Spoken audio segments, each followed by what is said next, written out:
The Muggle Death Eater and His Daughter by Great 78.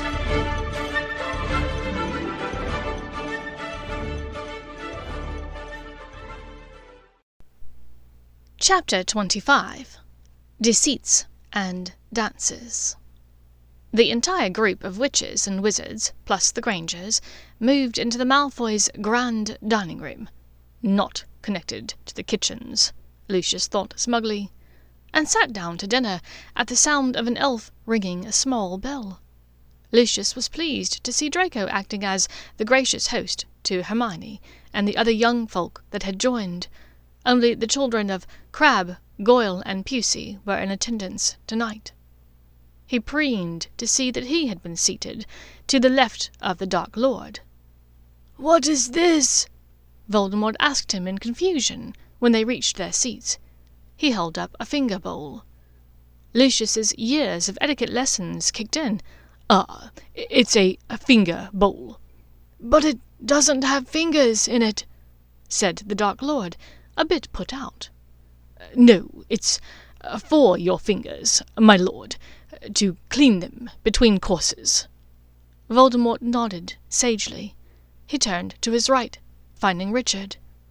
"Richard, I am pleased that you and your beautiful wife could join us tonight." Across the table, and a bit down from them, Bellatrix's crystal goblet broke in her hand. An elf snapped his fingers from nearby, and the goblet was replaced immediately, freshly filled. Bellatrix stared death daggers at Voldemort. Geez, thanks for having us here tonight," Richard said amicably.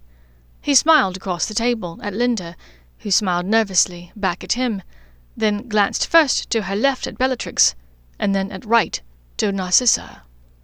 Narcissa smiled encouragingly, and nodded at Linda as well. Perhaps Linda was nervous, Lucius thought, being surrounded by so many powerful wizards. This seemed at odds with her history as an assassin, but perhaps it was the difference between the magical and the Muggle world. 2 of the Malfoy elves served the hors d'oeuvres course, and subdued but typical dinner banter began around the table. Lucius caught a bit of the conversation between the Dark Lord and Richard.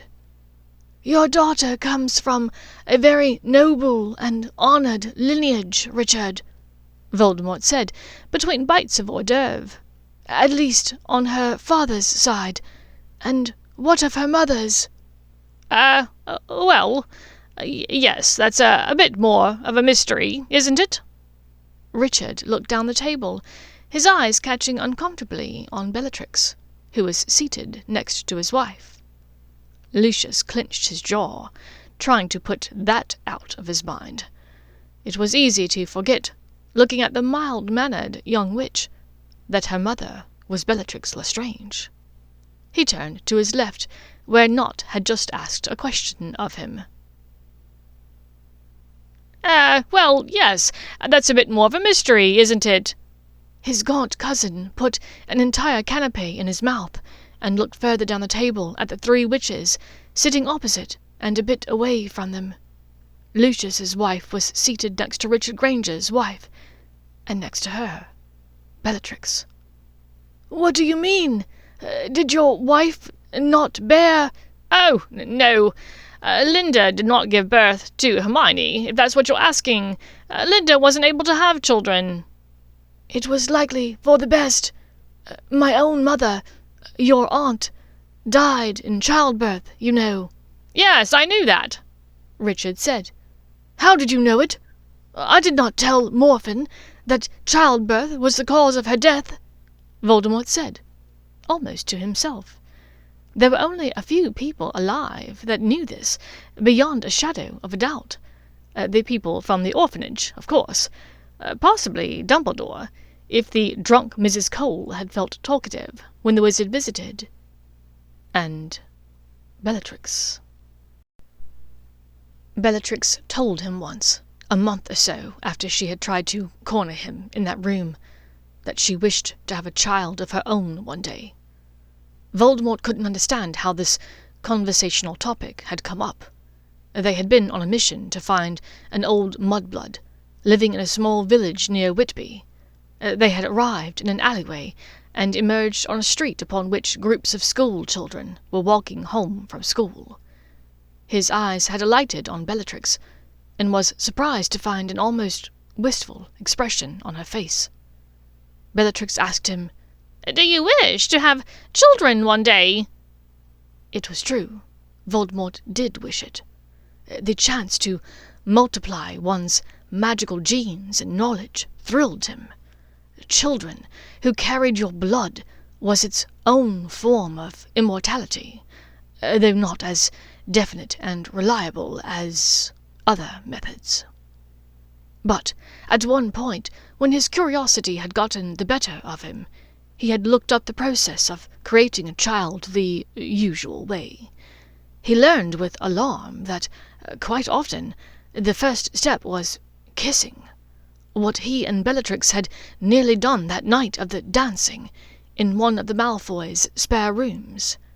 He had decided that the actual process of creating a child did not appeal to him, especially if there was kissing involved. He would not be able to bring himself to participate in such a ghastly endeavour. So, to her question he had answered, "No! Do you?" "I do wish it," Bellatrix had said, lightly touching her stomach. "I long for it.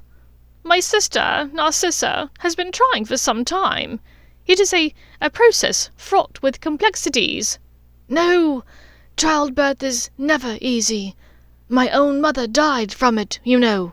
"I didn't know," Bellatrix had said, reaching for his arm sympathetically. At the time, Voldemort thought nothing of it, telling this information to the witch. Despite their unfortunate encounter at Christmas, Bellatrix was still his closest ally. But had she told someone else the secret? Voldemort turned back to Richard. "Did you hear that from her?" Richard looked at him, holding his gaze in a way that few other men could, as though considering whether to answer truthfully.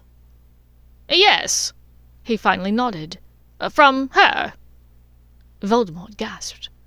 Richard's eyes slid sideways to look at the women.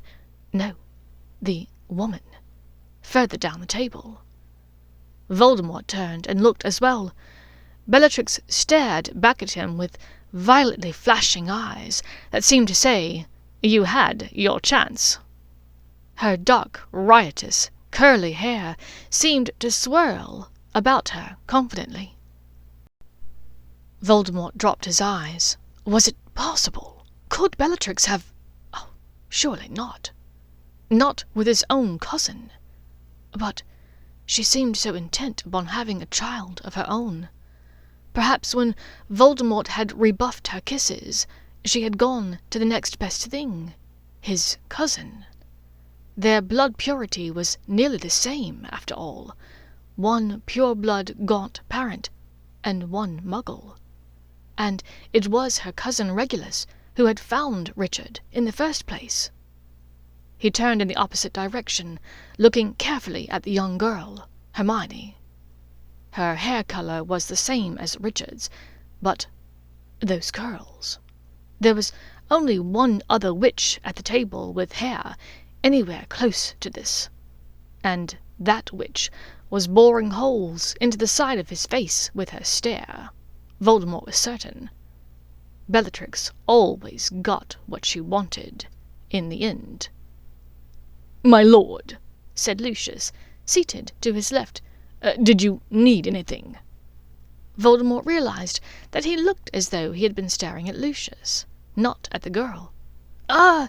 No, I was only thinking of the girl's mother," he said quietly. Lucius frowned, then looked at Hermione and nodded. "I suppose Bellatrix had to give her up to Richard when she went to Azkaban?" Voldemort asked in a near whisper. Lucius considered, then nodded knowingly. "Yes, I suppose so." Voldemort stewed. So, Bellatrix had been keeping this secret all this time. So much for her being his most loyal, his dearest servant. From her end of the table, Bellatrix eyed Voldemort shrewdly. He mostly spoke to Lucius, occasionally to the interloper. Oddly, he picked up a finger bowl as though about to drink from it, asked a question of Lucius, and then replaced the bowl on the table. The Dark Lord then turned to the interloper. "Richard, I am pleased that you and your beautiful wife could join us tonight." Bellatrix's goblet shattered in her hand, and an elf quickly vanished the shards and replaced it. She nearly picked up her knife from her place-setting and threw it at the man. How dare he? First, he had spurned her advances all those years ago. Then he had sired a child with another woman, a filthy Muggle. And that very woman, the one that he had just called beautiful, had only a moment ago insulted Bellatrix for not having children. The audacity! This nasty Muggle woman somehow seduced her lord, conceived his child, and then passed it off as the interloper's offspring, by pretending that it was an orphan that she'd found on her doorstep one day. The wretched elf that Bellatrix detested was levitating a soup tureen, ladling bowls of soup as she passed. "Bitch!" whispered the elf from her left side. Quick as lightning, Bellatrix grabbed the elf by the throat, pushing her wand into its temple. The soup tureen fell swiftly to the floor, barely caught magically by Narcissa. There was a collective gasp around the room, accompanied by a couple of small shrieks, and the room fell silent at once. "What did you call me, elf?" she demanded, angrily. Bisque, madam. I said bisque," the tearful elf wailed. Bellatrix reddened, then dropped the elf to the ground and stowed her wand back in her dress pocket. She did not apologize, only picked up her spoon, and began to sip the bisque, which tasted more like bouillabaisse.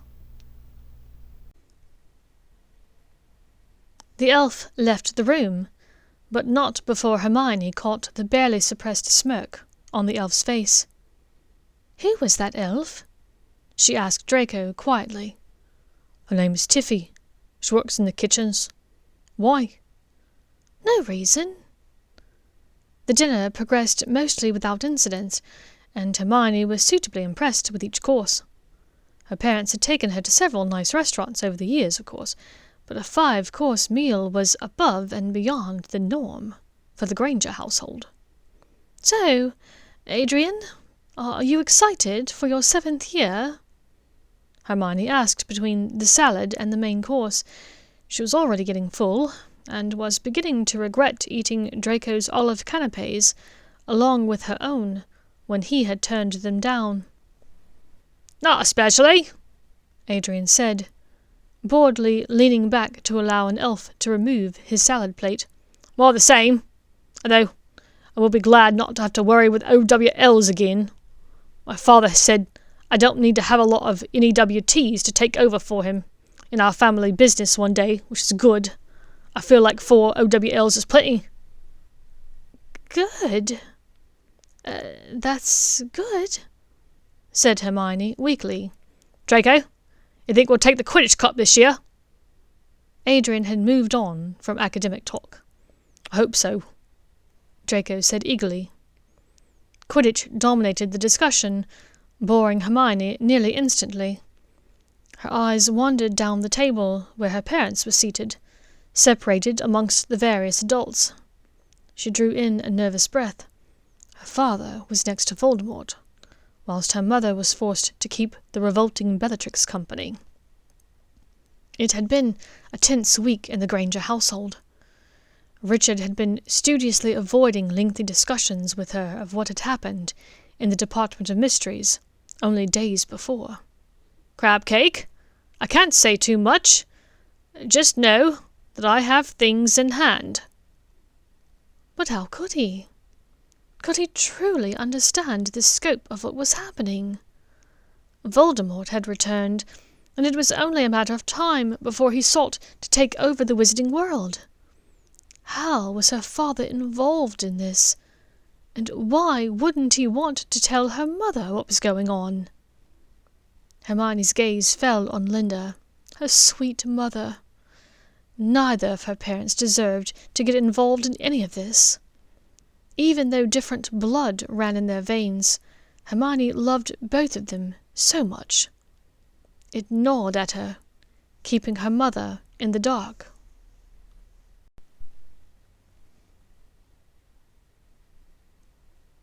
When dinner was finally concluded, everyone moved into the ballroom, though most attendees were too full to do more than sway as the orchestra played.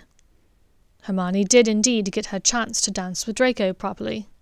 He was a gracious dancer, and moved fluidly across the dance floor with the ease of one who might not know every step, but could stay on beat and lead well. "Did you take lots of dance lessons?" "Dance lessons? Merlin, no. Well, that's not 100% accurate. My mother made me go to a couple of lessons when I was quite young, but when I complained enough to father, he agreed that it was enough and let me drop out." Hermione laughed. Suddenly, Draco's posture went incredibly stiff, and his movements went off rhythm. In his arms, Hermione jerked to a halt, and turned to look at what Draco was seeing. His hand on her back stiffened as though trying to stop her from turning, trying to shield her from the sight. From across the room, Voldemort's eyes were on the two of them. His gaze was sinister, a violent, dark red that caused a shiver up the spine of anyone who stared at them. And he was coming this way. Hermione began to hyperventilate a bit. Just as Voldemort reached the young couple, her father materialized as though she had summoned him. "What's up, V?" Richard asked amicably. Voldemort's red eyes flicked to her father, and she caught a bit of annoyance in them. And yet, the evil wizard did nothing. How was her father escaping punishment by this crazed man? "Pardon? What did you say?" The dark wizard asked Richard. "Just asking if everything was all right." "Yes. I only wish to speak to Draco and Hermione here, privately. I assume that is all right." Richard hesitated.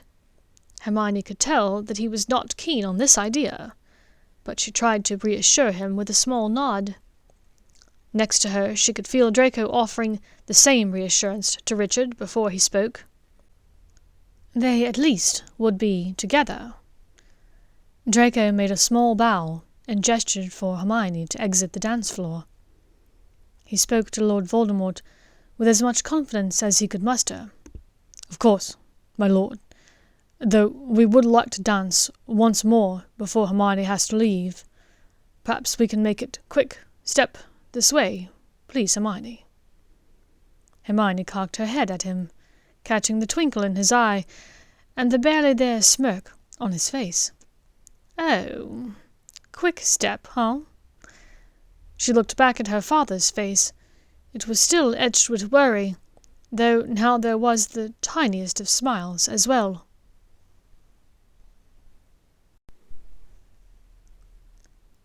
Linda watched from across the room as Hermione and Draco danced. They looked adorable together, she thought with a little smile. It had been a stressful evening. The woman named Bellatrix seemed increasingly angry with her, shooting her ugly looks the entire time. She'd earned it, she supposed. If a woman wanted children and didn't have them, it was often an extremely sore subject. Linda, of all people, knew that, having returned near tears from several canasta and mahjong nights with friends over the years. Inevitably, as was normal enough for groups of women in their late 20s and early 30s, the subject of motherhood often came up among her friends and acquaintances. Young mothers would share stories of tantrums in grocery aisles, or extol upon little Joshua's first wee in a commode. she would laugh or commiserate along with the others. When she was asked when she and Richard were having children, she would usually play it off lightly. "Oh, maybe we'll get around to it sometime. Work has been so busy, though, getting the practice running, you know." Or else she'd be more vague. "I'm not sure. Maybe one of these days." All the while, on the inside, she was ugly crying. To their credit, she never told her friends about their struggles with infertility, so they didn't know not to ask. When she announced that she and Richard would be adopting Hermione, her friends were all so surprised and excited for her. And yet still, a couple of tangential acquaintances would ask moronically why they had not simply had their own biological children. So she knew the sad fury of being asked about non-existent children. But this woman's ire seemed to irrationally outpace the faux pas of asking about children. During dinner, Bellatrix had looked at several of their dinner companions with the same hatred. Maybe it wasn't just her that Bellatrix was angry at, Linda thought. She was so wrapped up in thought that she almost didn't notice when Draco and Hermione were approached by— Who was that? Linda had not been introduced to him, though he had been in the room when they entered through the fireplace. She and Hermione had been whisked away by Narcissa and her sister, before proper introductions could be made. And yet both Draco and Hermione appeared to know who he was. What's more, her own husband also approached, from a different direction. Richard spoke to the three quietly, inquiringly. The four of them appeared to come to a consensus, and Draco gestured towards the door. Hermione walked quickly to it, followed by Draco and the stranger. Richard was left on the dance floor, looking at the trio with concern as they exited. Linda hurried to him, taking up his unspoken offer of a dance, and moving easily into his arms for a simple waltz. She tried to catch his distracted gaze. "What's wrong? Who was that man?" "Oh, just a friend of Lucius's." "Everything all right? All of you looked a little tense out here on the dance floor." "Of course, everything's fine." Richard's eyes met hers, and though she could see that he was troubled, his gaze was clear and loving as he looked at her. He moved her deftly in a spin, and she smiled as they rejoined.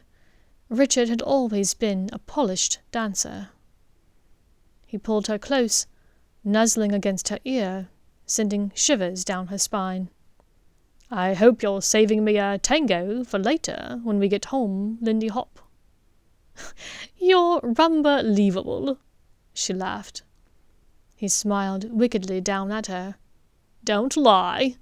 You're just as hot to foxtrot as I am." She smirked and batted her lashes. "I think we could swing that later," she agreed. He laughed and kissed her cheek. "I'll gather Hermione, and we'll meet Cha-Cha near the fireplace in 10 minutes. She couldn't help but chuckle. 10 minutes. Richard left Linda on the dance floor, hurrying out of the door that Voldemort had gone through with Draco and Hermione. They'd been gone about 3 minutes, and 3 minutes with that crazy man alone with his daughter and her friend was 3 minutes too long. He looked left and right, trying to see any indication of where they could have gone. Left was towards the front door, he was nearly certain. If Voldemort wished to speak to them alone, he likely would have wanted to go somewhere private, and not out in the open. Richard turned right, and began walking both as quickly and as nonchalantly as he could, along the cavernous foyer. As he went, he listened at doors, knowing that wizards had ways of keeping conversations unheard, if they wanted them to be. He had just taken another quick right when a low voice behind him startled him. "Richard, anything I can help with?" Chapter 26. Assassins and Assignments. Linda's husband left through the same doors as Hermione and Draco had a few minutes earlier with the strange man. Linda turned, looking around, a bit lost as she found herself the only Muggle in a room full of witches and wizards. A few stared openly at her with either unfettered curiosity or barely disguised disdain. Where was Narcissa? She didn't see the blonde woman's face in the sea of strangers. She and Narcissa had spoken very briefly about her niece Nymphadora. Narcissa had agreed to meet with the young woman next week when she and Draco met Linda and Hermione in London.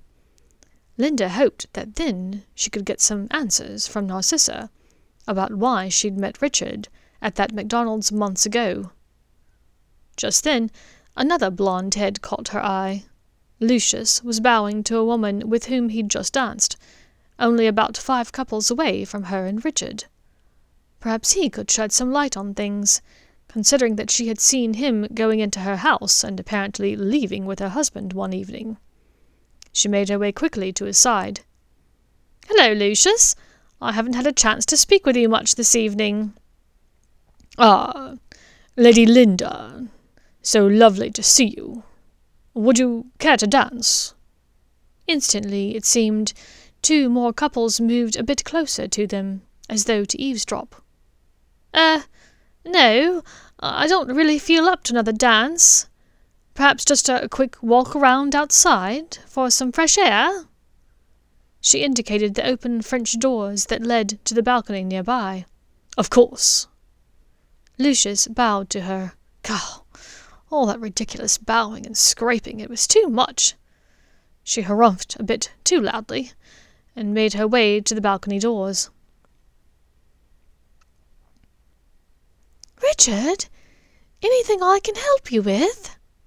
A low voice behind him asked. Damn it! How could he have let someone get the drop on him? He was used to traditional Muggle clandestine operations, not the silencios and disillusionments of wizards. He turned. Geez, Narcissa. Sorry to be sneaking around out here. Hermione and Draco left with Voldemort a couple of minutes ago. I'm a little concerned." "I am as well. I watched them go. I asked Draco's house elf to follow them. Pym?" A tiny pop sound, accompanied by the arrival of an elf who looked far happier than the pitiful creature Richard had encountered in the house of Sirius Black. "Yes, mistress. They are in Master Lucius's study. The Dark Lord has warded the door against intrusions." "So you could not get in?" "No, I was able to get in, mistress. His wards only applied to humans. But the Dark Lord used a muffling charm. I could not understand anything they said," the elf stated sorrowfully. Narcissa nodded grimly. "Thank you, Pym." The elf popped away. Narcissa took a deep breath. "I guess we'll have to wait and see what the children say." Richard nodded his agreement reluctantly. Lucius followed Linda from the ballroom at a short distance, making quick but meaningful eye contact with Nott as he passed. He had confided his concerns about Linda to Nott before, and Nott had laughed him off as being ridiculous. However, Lucius knew better than to underestimate someone because of their size. His own mother had not even reached his shoulder when he was fully grown, but he feared the woman until her dying day. He still averted his gaze guiltily when he passed her portrait, feeling her judgment-filled eyes following him. Once outside on the balcony, he found Linda in her cream-coloured Muggle gown, standing near the railing. "Lady Linda, we're so pleased that you and your family can join us tonight." Linda turned to him. "Cut the bullshit, Lucius. I need you to tell me where you and Richard went that night." Lucius was at a loss for words. Sorry, I don't... What do you mean?" "I saw you. It was a while back. He went into our house. Then you showed up and went in the front door. But when I came inside, you were both gone." Lucius thought very hard. By Richard's own admission, this woman was just as dangerous and capable as her husband, and had raised a daughter that kept people in jars for punishment. "Please, it was just a small meeting. Some other wizards and I—" Lucius faltered. Had Richard told Linda everything? Likely so. If she was as good as Richard said she was, she would also be a good asset to the Dark Lord. He took a deep breath, prepared to tell her everything. "Just—" Linda cut in, turning her flashing eyes upon Lucius. "When Richard was younger, he had a tendency to overdo it sometimes. Just make sure he doesn't overindulge. Years ago, when he did on occasion, he woke up feeling rougher than a barger's arse, and it made things miserable for everyone." "Oh, What kind of indulgence did she mean? Lucius wondered in confusion. "I just know when Richard gets really blotto, it means everyone likely ends up legless, and things spin out of control quickly. Sometimes permanently." Linda finished, her eyes focused far away as if thinking of something very specific. Lucius drew in a sharp breath. When Richard gets blotto. Lucius had no idea what that meant, but he guessed from how upset she sounded that it meant angry. And everyone ends up legless. Salazar's ass! Did this man really cut off people's legs for sport? Lucius's bollocks contracted, and his stomach lurched. "I understand," Lucius whispered. Linda patted him on the arm, giving him a knowing smile. "I knew you would, Lucius. I think we're going to go soon. I'm feeling a bit knackered." Lucius bowed and kissed the back of her hand as she smiled regally at him, then walked away. Bloody Baron on a broomstick. He was going to have nightmares of legless people tonight, he was certain. "I guess we'll have to wait and see what the children say," Narcissa sighed. "Whilst I have you, Richard, Linda approached me earlier this evening. She's in contact with a relative of mine, and I believe you've also been in contact with this relative." Narcissa quickly explained her relation to the witch he had once known as Wix. "Why did Linda get in touch with her?" Richard asked nervously. Was Linda spooked about something? He had tried so hard to shield her from all of this. Did she suspect something? "I think she just wanted reassurance that Hermione is safe in the wizarding world. The three of us are going to meet in London soon." "Please, don't tell her about me joining up with the Death Eaters, or the Order.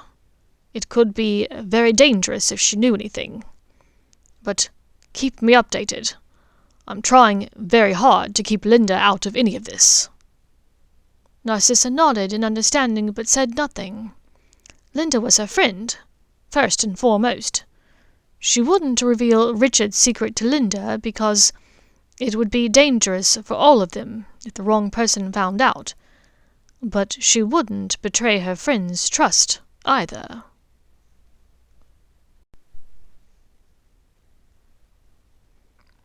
Linda glided back through the French doors into the ballroom and looked around in search of her husband, smiling to herself. It was true there had been permanent repercussions of Richard's drinking days in his youth. One only needed to look at the tattoo on his arse cheek to find them. She hurried back through the ballroom, keeping an eye out for Narcissa so that she could say her good-nights.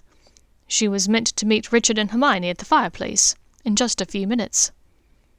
Exiting the ballroom, she heard muffled footsteps down to the right, and took a chance that she was correct. She crept slowly on cat-like feet so as not to disturb anyone, but could not help but overhear a few words drift softly back to her, in her own husband's sotto voice. "Keep Linda out of any of this." Linda hurried forward at these words, but her footsteps were no longer so silent. She rounded a small corner and found Richard standing with Narcissa. Her heart jumped into her throat. "Oh, Linda!" Richard said, clearly startled. He looked guiltily sideways at Narcissa. "I was just coming to find Hermione so that we could go." What was going on? Linda's eyes narrowed and moved to her friend, but found her face entirely guileless. "Linda, my apologies. I was just coming to look for Draco and Hermione, and found Richard doing the same." "We don't know where they are?" Linda grew concerned for a different reason now. She was all for theoretical grandbabies in the distant future, but had no desire to become a grandmother at her age. Besides, they had left with that unusual man. "No, we do. They're in Lucius's study, discussing something. Likely something for school," Richard said easily. Linda looked at him sharply. She could always tell when he was lying. He didn't have a specific tell, but somehow she was always able to discern it, all the same. The trouble was, she didn't know if he was lying about the children's whereabouts, or the reason that he was alone with Narcissa. Her inner debate was interrupted by a small pop. A little creature, much like the one that had greeted them in their fireplace the first time she had met Narcissa, had arrived. The creature began to speak, then noticed Linda's presence. He who was visiting with the children has disapparated, mistress." "Lovely," sighed Narcissa in relief. "Pym, would you be so kind as to let the children know that the Grangers are preparing to leave?" The elf popped away. "Linda, I'm so looking forward to getting together next week," Narcissa said, reaching to take Linda's hands in her own. Linda's eyes met hers. She did not know Narcissa's tells, but the other woman appeared to be telling the truth. Narcissa really was looking forward to it. Linda offered a quick hug to her friend. "Thank you for such a lovely evening, and for having us here. The meal was wonderful," Linda said. She could not say the same for the company. Nearly everyone she spoke with had been at least polite, except for Narcissa's sister. But on the whole, the group had not been overly welcoming, and she was glad to be leaving. "Thank you all so much for coming," Narcissa said graciously. "I'll see you next week. Shall I owl you?" "Certainly, although I think it would be much easier in the future if you were to have a mobile device. You know how to use one, of course," Linda replied, with a calculated raise of one eyebrow. Narcissa hesitated for only a moment. "Yes, I've used one." "Well, perhaps we can get you your own whilst we're out," Linda said, with a tight smile. "I'd like that." Voldemort closed the door to Lucius's study behind them and raised his hands, wandlessly warding the door against entry.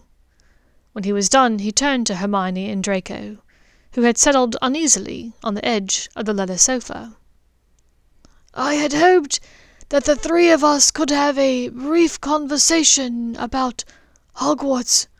You understand, of course, but I do not wish this information to be shared outside of this room." "Of course," Hermione said with false bravado. "Excellent." Voldemort paced slowly, with laboured steps in front of the fireplace in Lucius's study. "A moment, please." The elder wizard sat in a tall green armchair, and withdrew a... What was that? Was that a straw? From his pocket. He pointed it at his shoes, then seemed to realize his mistake. He replaced the straw carefully in his pocket, exchanging it for a wand. He tried again, pointing the wand at his shoes, which immediately untied themselves and fell from his feet. "I find shoes restricting," Voldemort said, by way of explanation. Draco and Hermione merely nodded, unsure of what to say to that. "As I was saying, I wish this to stay between the three of us. I have a special assignment, a mission that I wish for the two of you to carry out this upcoming school year at Hogwarts. I have been assured that both of you are very accomplished scholars about to embark upon your first year as NEWT students. Is that correct?" The young witch and wizard nodded again. "Superb." The man walked barefoot to a nearby window and looked out as he spoke. "Your assignment is simple. The two of you must kill Albus Dumbledore." Hermione gasped and covered her mouth with her hand. Draco's eyes were wide with shock. He turned quickly to her, pulling her hand down before Voldemort could look back at them and register her disbelief. "I trust with your prodigious skills and talents this will not be a problem?" Voldemort asked. Draco cleared his throat. "Not a problem at all, my lord," he said, with as much certainty in his voice as he could muster. "Good! That is good! It is important, you know. A task such as this is not to be undertaken lightly, and its failures could have catastrophic consequences, not only for the two of you, but for your parents as well." Hermione's stomach churned. She was seriously regretting attempting to complete a 5-course meal. Voldemort spun on the spot and disapparated, leaving the two of them alone. She turned to Draco fully now. He looked as green around the gills as she felt. "Draco, what the fuck are we going to do?" she whispered. "I don't know. We'll figure something out," he said in a wavering voice. All pretense of courage dropped. "Figure something out?" she said in a panic. "What's to figure out? He wants us to kill our headmaster. He wants us to kill the leader of his opposition." Her breaths were coming in fast and painful now. "We need to talk to your father." Draco stood, pulling her up from the leather sofa and starting for the door. "No!" she shrieked quietly, yanking him back. "You heard him. He doesn't want anyone outside of this room to know." Draco gave her a hard stare. "Hermione, we can't go this alone. If your father is working with them, he needs to know." She kept her hands on his. "Just wait. My father is a dentist, Draco. Yes, he's smart. He knows about lots of things, but he's no secret agent. He's just gotten wrapped up in this by accident. We can't put this on him." "What are you suggesting?"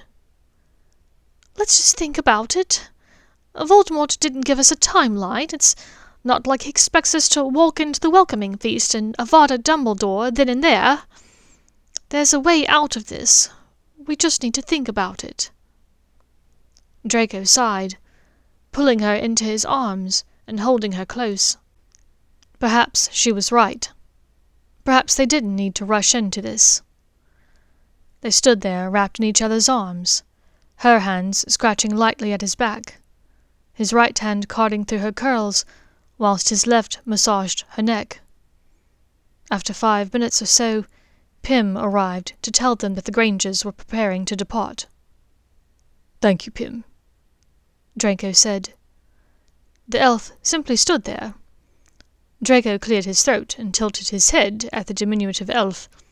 Pym popped away with a chuckle. He lowered his mouth to her, his lips slotting against hers. They would see each other again this summer, he knew.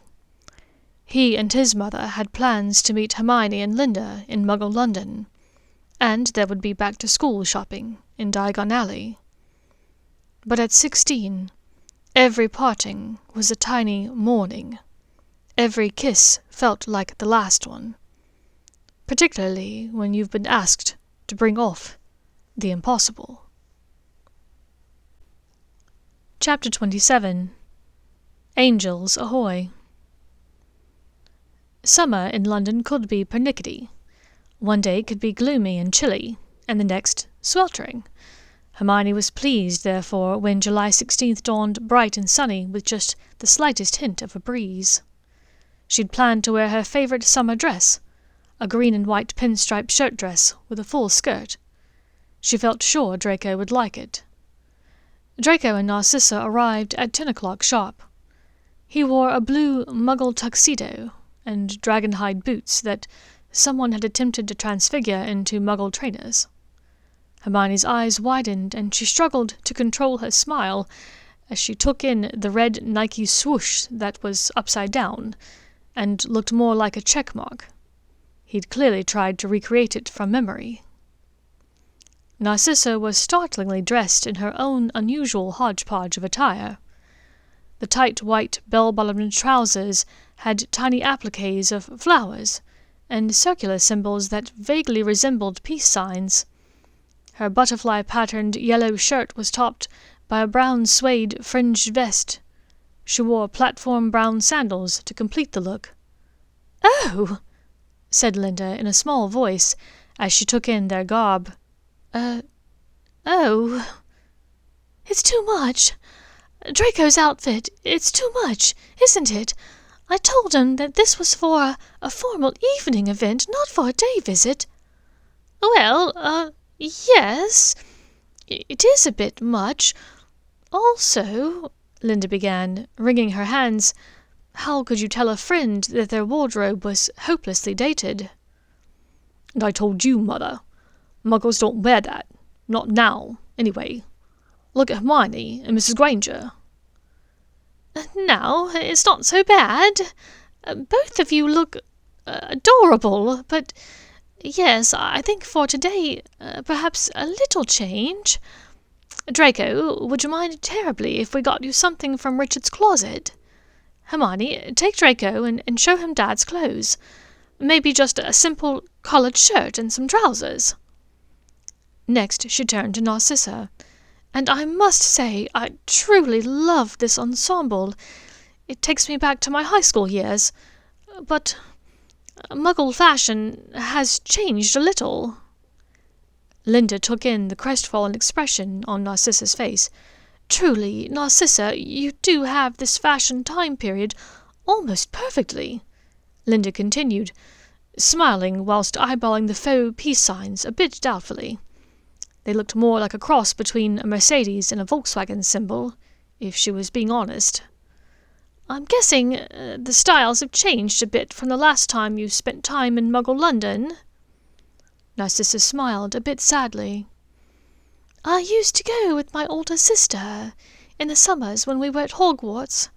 Nymphadora's mother, I mean, not Bellatrix. Andromeda had a Muggle-born friend. She ended up marrying him, though at the time we had no idea they were dating. She was betrothed to Rabastan Lestrange. That's Bellatrix's brother-in-law." "Oh, Bellatrix is married?" "Yes. She married about a year after finishing school. We both did. It's the wizarding way." Linda nodded knowingly. She'd had a fair few conversations with Hermione about the differences between the magical and Muggle worlds often enough. Wizarding society, for all of its eccentricities and innovations, seemed a bit backwards in many ways. Narcissa nodded and sighed. "Well, if fashions really have changed that much, I guess I'd better too." She looked down a bit sadly. "Such a shame. I really liked these shoes." "Oh no, those shoes are mint. You're keeping those and also telling me where you got them. I love them," Linda gushed. "I'll do even better," Narcissa said, pointing her wand at the shoes. "Geminio!" 20 minutes later, Linda and Hermione ushered the newly restyled Malfoys into their station wagon and set off for the posh shops of Bond Street. It took quite a lot of insisting on the part of Linda and Hermione to convince Narcissa not to buy everything they stopped to look at. After a couple of hours, Linda managed to steer their group into a nearby restaurant. She held up a menu to speak quietly to Hermione. "This is nicer than the place your dad took me for our 15th wedding anniversary," she whispered. "A bit of a step up from Marks and Sparks and the Tally-Ho pub, isn't it?" Hermione murmured, to her mother's amusement. Whilst they waited for their first course, Draco and Hermione got up to walk around a bit, leaving their mothers in their matching shoes to chat. "I thought we might wander over to Hyde Park after this. The children can rent a paddle boat." "I thought we might wander over to Hyde Park after this. The children can rent a pedal boat, and we can have a chance to meet with your niece privately," Linda said. "That sounds lovely." Narcissa smiled nervously. "Narcissa, can I ask you a question?" Linda asked. The other woman nodded. "What were you and my husband discussing the other night at your house, when I found you?" Narcissa took a deep breath. "The man that Hermione and Draco were speaking with the other night. That was he who shall not be named." Linda startled in sudden recognition of the phrase from the newspapers Hermione had delivered to the house. "You mean Lord Yes, but please don't say the name." "Why?" asked Linda, mystified. Narcissa gave a nervous smile as she met her friend's eyes. "Sorry, old habit. Years ago, the name was taboo. If you said it, he would show up." "Like Beetlejuice?" quipped Linda. Narcissa wrinkled her forehead in confusion. "Do you mean my great-great-uncle, Betelgeuse?" "No," Linda answered, thoroughly confused. "Oh, sorry. Betelgeuse is the name of a star? Is that what you meant?" "No, he's like an undead... You know what? Never mind. So the name was taboo?" "Correct. And for a long time, everyone in the wizarding world thought he was dead and gone, but he returned." "He returned? And he just happened to stop by and gatecrash your party?" Linda asked, with one eyebrow raised. Narcissa hesitated. "Not really. You see, several years ago, Lucius was swayed by the Dark Lord's ideals." "So he was like a Nazi?" Narcissa remembered hearing the word a time or two in her youth.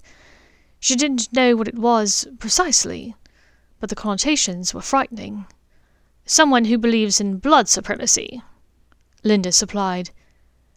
"Yes," Narcissa whispered, her eyes downcast. Linda sucked in a breath. These were the wizards they had chosen to associate with. Or were all wizards this way? "And does Lucius still believe this? Do you?" "I do not. In truth, I never did believe in it. And I think that in recent years, Lucius may have changed his mind as well, at least to an extent.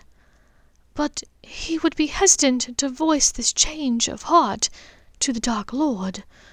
Regardless of how your thoughts might change, once you have taken the oath, you are his." Narcissa took a long sip of her wine before she continued.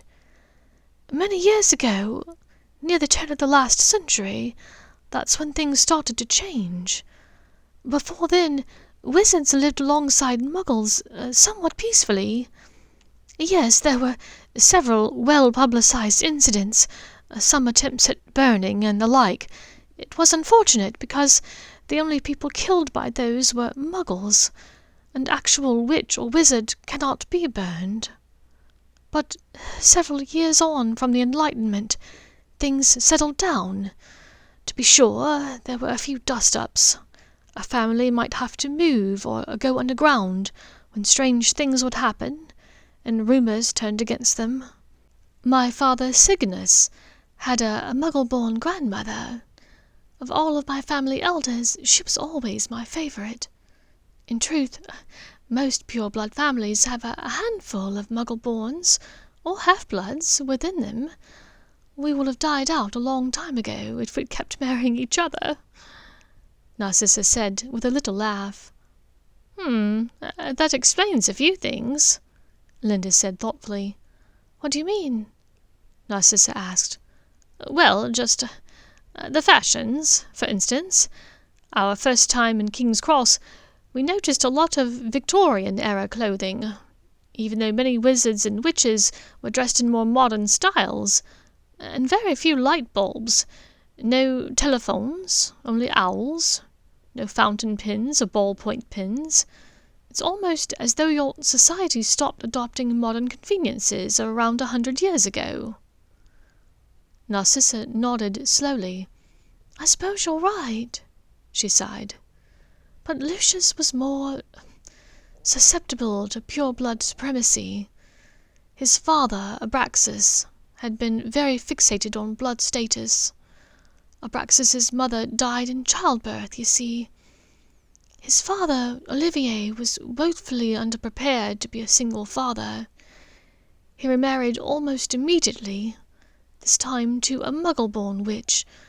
I believe the woman was wooed by the idea of a pitiful widower and his baby, and she thought that Olivier wanted more children." "But Olivier didn't," Linda guessed. Narcissa sighed. "It turned out that Olivier had his heir, and did not want a spare. He merely wanted someone to keep his bed warm. Perhaps he didn't want more potential children because of their blood status, or perhaps it was just because he didn't see the need for more children. The second wife always resented Abraxas. I think she thought that if it hadn't been for him, she would have had a house full of children." Narcissa smiled mistily.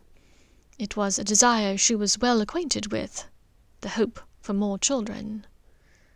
Linda nodded with a smile of her own understanding. So, Abraxas hated Muggle-borns, and passed those thoughts on to Lucius. And Draco...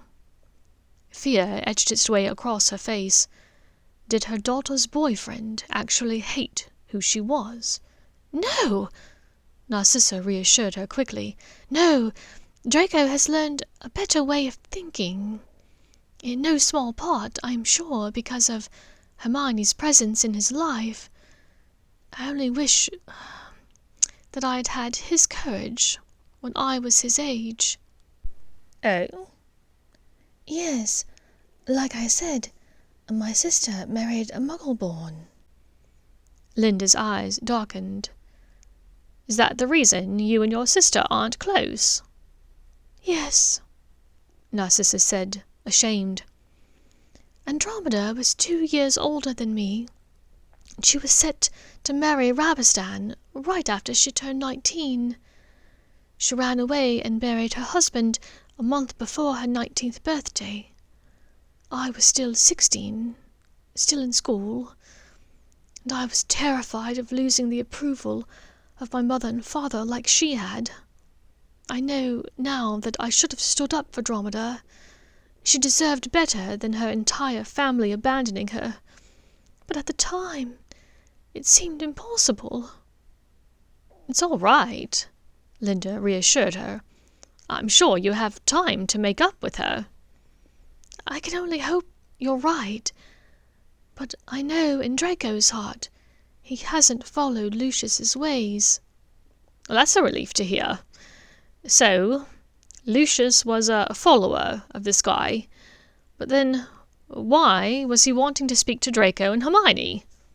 "I don't know. I've asked Draco, and he said it was nothing. Have you spoken to Hermione about it? Well, until a minute ago, I didn't know there was anything to discuss.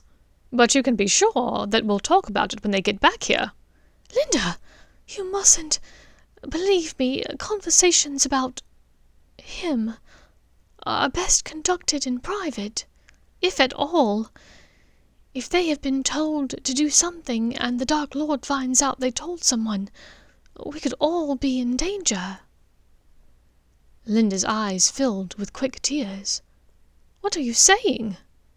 I'm saying, for now, our children are safe, and they're smart. If they need our help, they will ask. You're willing to trust our children to go it alone against this Dark Lord bloke and come out unscathed? Linda hissed incredulously. I never said anything about going it alone. There is an organization working against him, and I have a feeling that my niece has a place within that organization. She's an Aura, which is the highest division of magical law enforcement in Britain. From what I have read in the papers, she's quite smart, and... Here Narcissa hesitated. She had promised Richard that she would not reveal his part in any of this, but she never said anything about not revealing her own. And I, too, have vowed my assistance with that same organization. I think that's what today's meeting is about. I believe Nymphadora wants my help in taking down the Dark Lord. You mean our help? Linda said, with a steely glint in her eye. Narcissa sucked in a quick breath. Linda, I don't think it's such a good... Narcissa, if you think I'm allowing you and our 16-year-old children to fight this fight without me, you are gravely mistaken.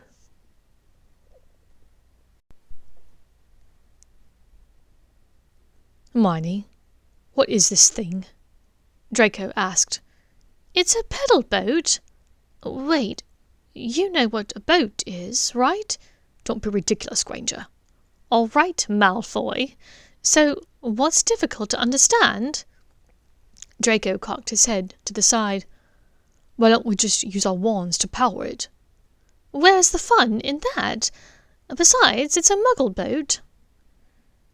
10 minutes later, after several failed attempts at leaving the dock, followed by a couple of wonky circles in which they nearly clipped the moorings, the two of them had mostly managed to find a straight trajectory across the lake. So, why do you think our mothers were so eager to get rid of us? Hermione asked. Probably discussing the names of future grandchildren, Draco offered, laughing a bit at her look of horror. Come on, Hermione. My mother has been picturing little blonde curly-haired children since last year, at least. Oh dear God, she moaned. Do you really think that's it? Draco stopped laughing and considered. No, I think it's something more, but I don't know what. When we came upon your parents with my mother that evening at the manor, they all seemed so tense. I can't imagine anyone not being tense after that night, Hermione said. I mean, we literally ate dinner with Lord Voldemort. He took her hand, drawing it to his lips as he closed his eyes at the memory. He had not slept well at all since that night. Who were they talking to? Hermione asked suddenly. His eyes flew open. He scanned the bank, finally finding their mothers seated on a park bench, surrounded by ducks. Between them sat a stranger, a young woman with purple hair and a grey mini-dress. I don't know, he said, befuddled. Someone they just met, I suppose. They seem to be having a serious discussion. To just strike up a conversation on a park bench with a stranger, don't you think? The Muggles not usually do that. Not so often, Hermione answered. And the fact that the woman is seated between them, something seems off. You don't recognize her? No. To be honest, with her purple hair, she doesn't look like anyone my mother would typically associate with. Draco said. "Nor mine, when it comes to that," Hermione laughed. The purple-haired woman gave Narcissa a quick hug. Hermione's mouth fell open. "Should we go over there? Make sure they're all right?" "What we're going to do? Ask them if they're being pickpocketed by the strange purple-haired lady?" Draco asked with a smirk. Just then, all three women turned to look at them. Draco and Hermione stared back. "Okay, yeah, that was weird," he murmured. "See what I mean?" The purple-haired woman stood and walked away. Draco and Hermione watched as their mothers leaned close to each other to talk, gazing intently at something in their laps. Hermione looked back towards the purple-haired woman, but was surprised to find that she was gone. "Where did she go?"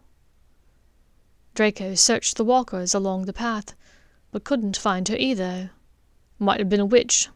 She could have disapparated." For the rest of the afternoon, it stuck in Hermione's mind. In retrospect, it was obvious that her mum and Narcissa were trying to get rid of them for a bit. Was it only to meet this witch? And why had her mother met a strange witch out in public? What was going on?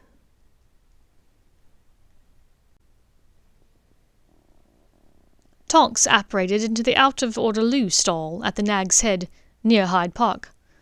The old pub was rather shabby, and almost always empty, owing to the abrasive personality of the owner and waitstaff. Locals barely tolerated him. He was held afloat by unsuspecting tourists. The broken toilet had been broken long before he purchased the place, and owing to the lack of customers, he never bothered to fix it. It was the nearest apparition point, used exclusively by magical folk. She took Kinnerton to Wilton, then made a left on Knightsbridge, enjoying the cool breeze and the warm sunshine as she walked. She smiled a bit to herself. It was on a day much like today that she had met Remus, at nearly the same place. She had been new to the Auror Corps, and as was typical, the lowest person in the ranks was assigned the Muggle liaison position with MI6. She took over from the previous Wix, Dawlish, who was glad to hand over the reins. A pureblood, Dawlish had little patience for Muggle bureaucracy, even the clandestine secret agent kind, and was happy to be well shot of it. She had been alerted to a possible terrorist bomb plot at Buckingham Palace, in which one of the participants was potentially a wizard. A stakeout was set up based around a potential planning meeting that was rumoured to take place in Hyde Park. Tonks was asked to meet an operative posing as a groundskeeper in the park. They were to roam a small part of the park together, using hidden comms to report back to the surveillance van parked a few blocks away. The stakeout was long and tedious, and after the third day of checking the same waste bins, meticulously cleaning the same flower beds, and pruning already pruned trees, the two of them were quite bored. They had already talked over their common interests: books, films, basketball. Perhaps it was proximity, but Tonks felt herself giggling too much, looking too long at the man. She needed to be careful, she reminded herself. It was bad enough, blurring the boundaries between work and personal life. Add in the boundaries between Muggle and magical, and she knew she should not start to develop a crush on this man. But it was a bit too late for that. She noticed she wasn't the only one who stared overly long, who let their hands brush unnecessarily, who smiled too wide. And then something he said ignited in her mind. "I went to a small boarding school in Scotland, not very well known, quite off the beaten path. Such a great place, so many good memories." "That's funny. I also went to a small boarding school in Scotland. It was pretty insular as well. Did you play sports there?" "I didn't, but my best friends played on our football team, so I often joined them at practices." Lobo looked up and caught her staring intently at him. "You all right?" Were you going to say something different?" she asked, a bit too breathlessly. "Sorry?" "When you said football, were you about to say something different?" He shifted his eyes away cagily and forced a laugh. "Why would you think that?" Tonks took a deep breath. She wasn't sure how to proceed, but she was almost certain that he had been about to say Quidditch. "My schoolhouse was called Hufflepuff," she said carefully and quietly. His eyes flashed to hers. "Hufflepuff?" "Yes," she whispered. He looked down at his empty hands, gripped around the handle of the groundskeeper's trolley. Suddenly, he lifted his hands and folded them together in front of him, as though he were trying to keep warm in spite of the sunny spring day. Then he opened his hands into a small, bold shape. Nestled inside was the tiniest bouquet of yellow tea roses, tied with a black and gold striped ribbon. He held the flowers out to her where she stood, frozen to the spot. "Merlin!" she whispered, sucking in a surprised breath. They had begun dating as soon as the stakeout had concluded, and Buckingham Palace had been deemed safe. Remus had had to disappear at intervals, and it wasn't long before she pieced together several things: the timing of his disappearances, the shredded clothes, the unreal amounts of fur in his flat despite him not owning a dog. He had tried to push her away several times, particularly after a bad full moon. "You don't want someone broken like me," he would tell her, even as she insisted she did. Even now, their relationship was tenuous at best. Most months he was able to get wolfsbane brewed by Professor Snape, but he still refused to let her in his flat during his transformation. He watched the calendar closer than an unmarried Catholic university girl, Tonks thought wryly. She shook her head to clear the thoughts of Remus and to focus on the task at hand.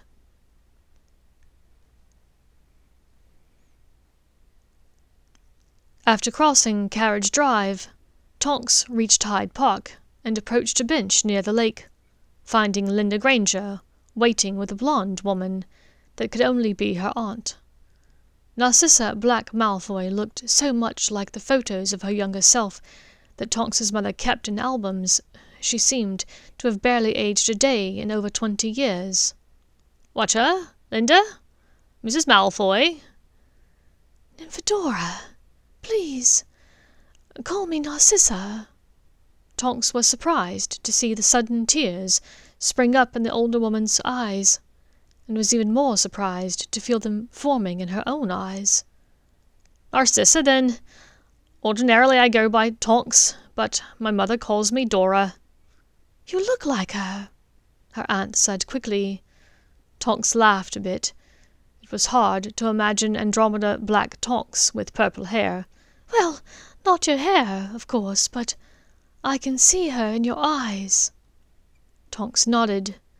The two women, who had risen when she arrived, settled themselves on either side of her. "I've come today to talk to you about what we're doing, what we're trying to do to defeat you-know-who," Tonks began, primarily addressing Narcissa. "Let me stop you there, Dora," interrupted Linda from behind her. Tonks turned. "I'm going to be a part of this too. Anything I can do, I'm pledging my help with it now." "That's great," Tonks said. "And your husband's okay with you helping?" Behind her, Tonks felt a small nudge against her hip. She could almost feel a slight whisper, so ethereal she might have imagined it. "She doesn't know about his involvement." Linda had drawn herself up in quiet anger. "I don't need to run everything I do by my husband." "No, of course not. I didn't mean... Well, of course you don't. That's great. Then, now, Hal will communicate. Narcissa," Tonks turned back to her aunt, "I've got you a mobile phone. I've programmed in my number, as well as the number for Kingsley. He's a good friend of mine, a senior Auror, well connected within the Order. He says he remembers you from Hogwarts." "Will you message me with Bosley's number as well?" Linda asked, removing her own mobile phone from her pocket and flipping it open to scroll through her contacts. "Did you just say Bosley?" Tonks smiled widely. "Can we call ourselves the Angels?" Linda laughed. "Slip of the tongue. My apologies. Who did you say?" Tonks gave her Kingsley's number, then turned back to Narcissa. "You don't need to keep me apprised of everything that goes on. We have," she raised a knowing eyebrow, "other sources that can give us some information." With Richard Granger in position as a supposed Death Eater, he had plenty of valuable intel that even Narcissa would not know. "But if something escapes our sources' notice, if there's anything you think is important, pass it on to me and Linda. If I don't answer and it seems urgent, message Kingsley. Do you know how to send a text?" "I can show you," Linda reassured her. Tonks leaned over to hug Narcissa briefly, then stood. "Linda, thanks for setting this up. It's been a long time coming." Linda nodded warmly. "Far too long. I would have loved for you and Draco to have had the chance to know each other growing up. After all, you are each other's only cousins."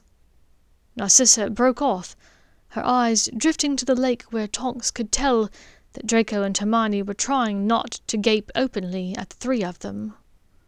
Tonks shivered a bit to see exactly how much Draco looked like his father. She had had brief dealings with Lucius over the last couple of years she'd spent as an Auror, mostly in the halls of the Ministry. He had always acted as though he were better than everyone else around him. She only hoped that that attitude hadn't rubbed off on his son, her only cousin. But she'd heard that he'd helped Harry Potter and Hermione in the Ministry months before, so perhaps he took after his mother more. She turned back to the women to say goodbye. "Well, Angels," she said. Linda giggled. "I'll be in touch." And with that, she walked away, moving to a small copse of trees nearby and disapparating. Thank you for listening to The Muggle Death Eater and His Daughter by Great78. If you enjoyed this and would like to listen to more, please subscribe to me on Spotify or wherever you get your podcasts at Silver and Copper, or search Great78 on Archive of Our Own.